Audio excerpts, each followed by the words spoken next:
This is WPBR, Lantana, Lake Worth, and all of the Palm Beaches.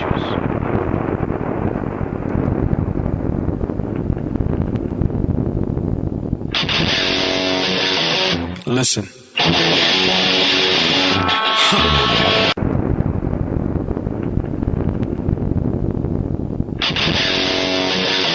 Listen.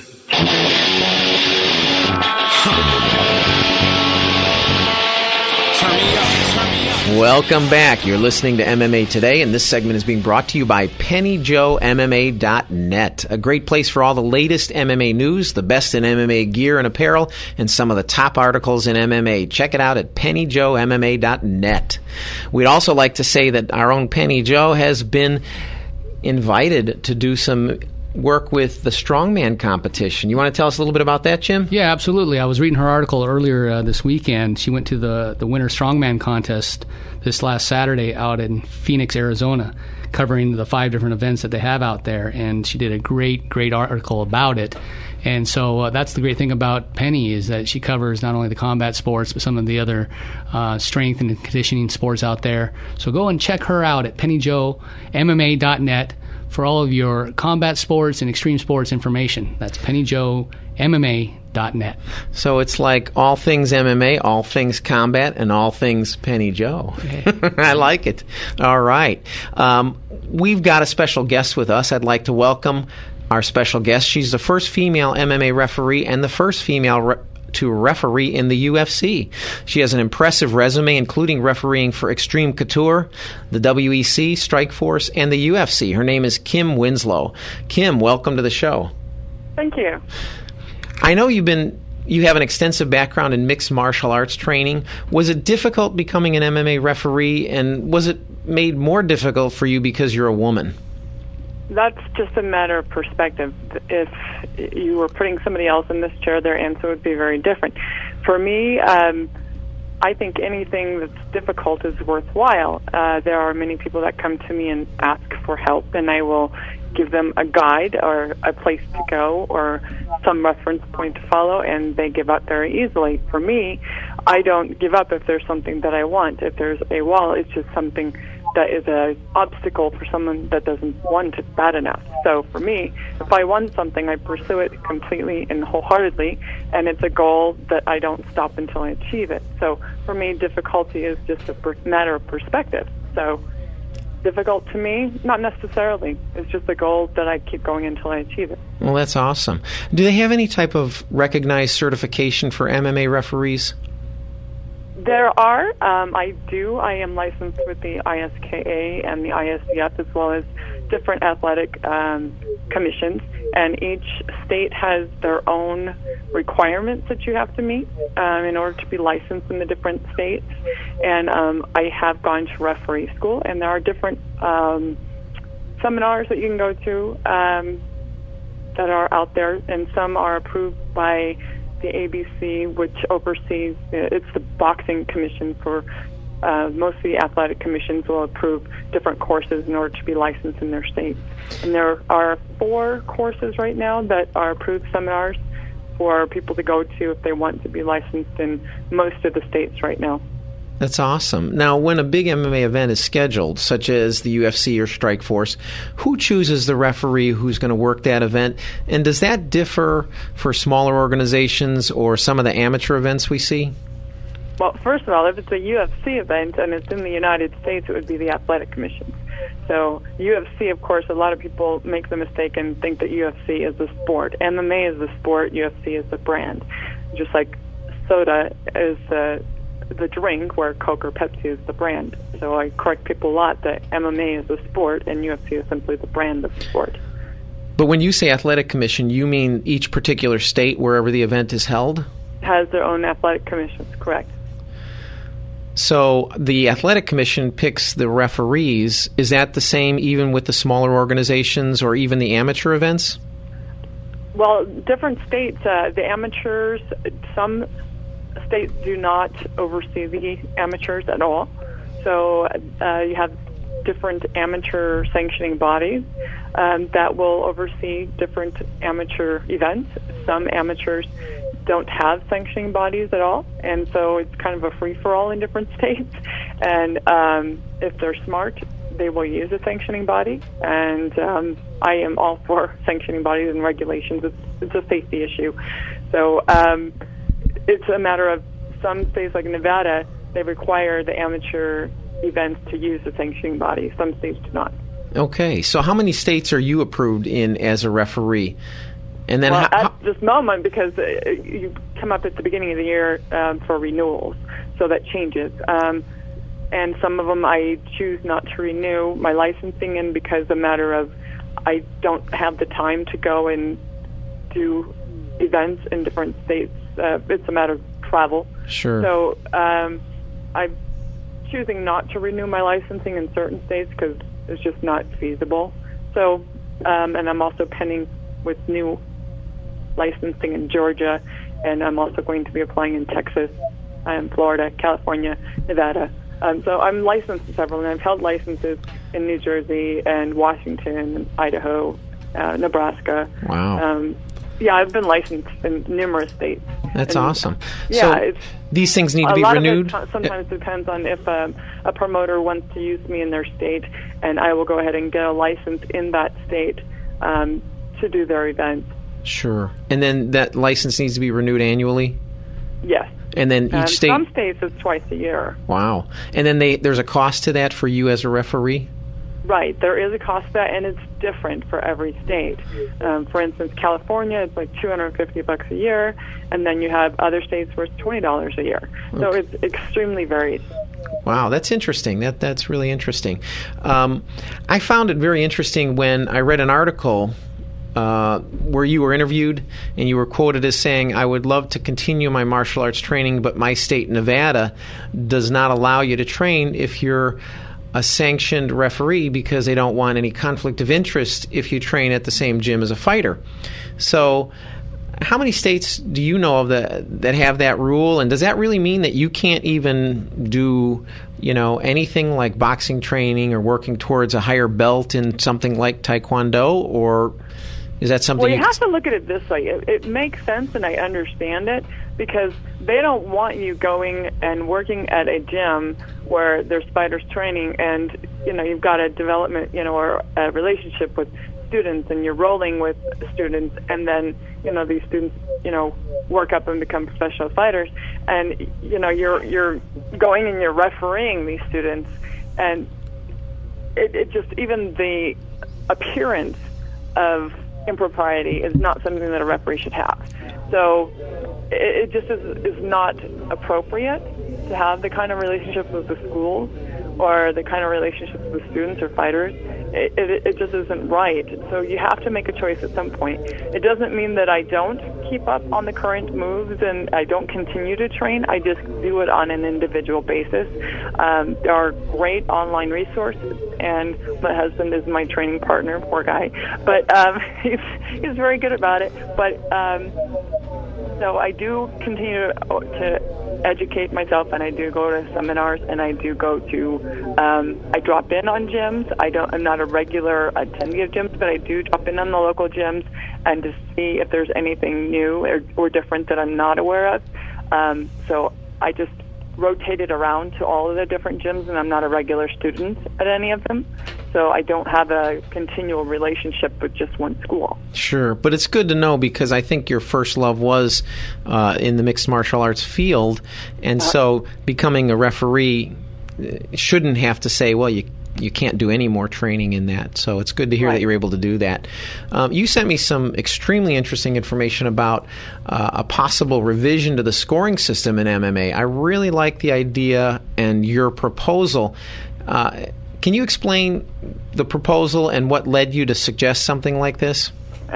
Well, explaining the proposal without people actually being able to view it might be confusing. But what led me to propose it was the fact that they had put in I first proposed it back when they were doing the rule revision to the universal rules, and so I submitted it back then to the ABC with the commission back with Nick Limbo, and I also submitted it to several other of the athletic commissioners.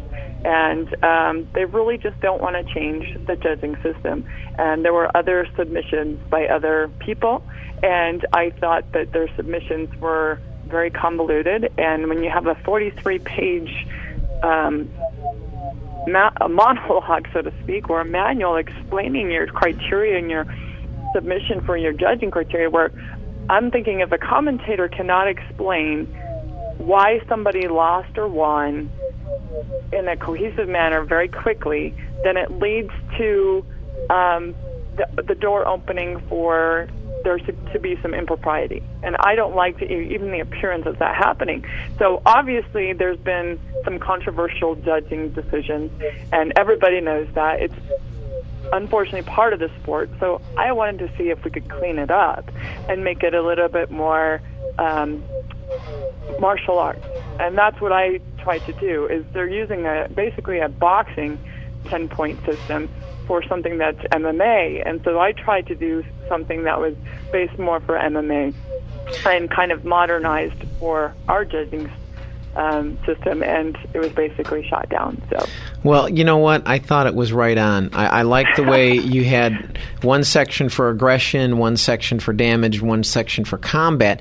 The only drawback I could see to that is some of the lazier judges might just give one guy 10, 10, 10 and the other guy 9, 9, 9. I think it really takes a real attentive judge to separate the three, but I thought you hit it right on when you talked about the different areas that they focus on in MMA being aggression, cage control, damaging, striking, and grappling. And then you broke it down into three areas, aggression, and then the damage, and then the combat. And I just think it would, number one, eliminate 99% of the draws. Right. And number two, it gives a better picture, because when you just have to go 10-9, you're sometimes struggling over this guy won this part of the fight and the other guy won a different part of the fight, and this gives you the ability to give each combatant what section of the fight they won. So, well, to me, it also takes away the stealing of the rounds, where somebody works for a good portion of the round, and then one fighter comes on for the last 30 seconds of the round, and it steals the entire round because it's the last thing on the judge's mind. So it allows, okay, give them the points for that, but separate it out. And so that's what I was thinking was the whole picture. Okay, give them the damage or the cage control or whatever, give them the aggression points, but you can separate everything out, and so that's what I was trying to do, rather than them trying to do everything into one lump sum and give the points to one guy, so you can split it up. Oh, I like it. And the difficulty there is obviously a lot of people are reluctant to change, and right. Exactly. Obviously that's what the whole thing was, is they just really didn't feel it was time for a change, and they're reluctant to change because they're afraid of what it's going to do. But they're actually testing the more difficult training system over in California in the amateur ranks.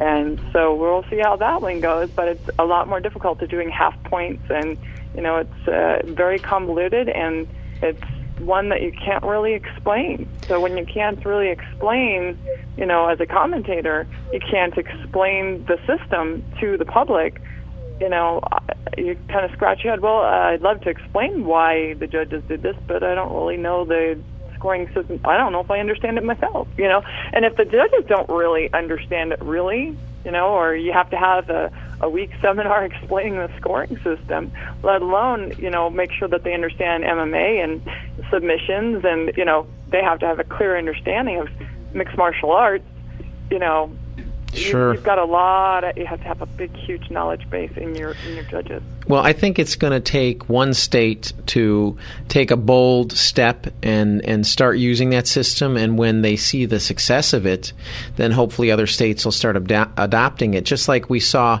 in the beginning, UFC, basically they had no rules. I mean, they were in there for 30 right. minutes, and the next thing you know, you fight till somebody gives up. But yeah. they I'm slowly. Just afraid they tried the wrong one. That's, I think they're trying the really convoluted, difficult one, and so we're going to end up taking a step backwards. Yeah. So well, that's my fear, but we'll see. Hopefully it moves in a positive direction and goes towards something like you were talking about. I really like that. You also shared with me your idea for a new type of glove for MMA fighters. What brought that about, and how far along are you at feeling comfortable that this will really reduce the hand injuries? Well, the idea for the new glove, one, as I used to train, so I had a lot of training injuries myself. So, including one as a referee, I had one referee injury period, and that was recently. And that was one that a lot of fighters get, ironically, and that's a boxer's fracture. And that was very recent. And that's what led me to redesign the glove for fighters. Is that number one injury that fighters come away with is the broken bones to the top of the hand. And so I kept seeing that injury over and over and over again, and so it just made me think, okay, when's the last time that this has been looked at to redesign? Because they basically have taken the boxing glove and shrunk it. Primarily it's compressed air foam. And I thought, okay, it just made me think, how can this be fixed? How can this be improved? And that's the kind of mind that I have. And so I thought of a new way of doing it, and it's getting the science right. So I have designed a new glove to where it changes the force of the incoming impact to the hand, but it doesn't change the force of the outgoing punch to what the fighter receives by having a multi-layered system. Basically to the hand. Now, do you think that this is something that might be a little bit more easily accepted as opposed to the changes to the judging system, where maybe like in the amateur ranks they'll start using it and they'll find success, and then maybe somewhere along the way some of the professional organizations will adopt it? Well, if we can get the science down to down pat to where it shows that it works, in the research, and you can at least decrease it even in the training environment. If we can stop them from breaking their hands in the training environment so they can stop the injuries to where they can show up to the fights, that increases that dramatically. So if we can stop the injuries in the training environment, because once you break your hand, it's a reoccurring injury.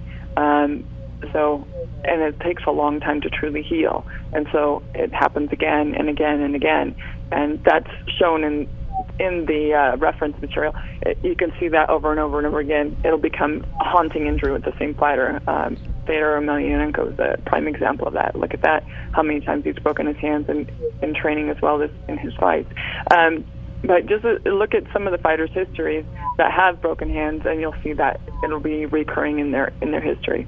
Well, that's a good point you brought out, because I never really even thought about that. If it got adopted even on the training level and it was working well, it might be something that the fighters call out for.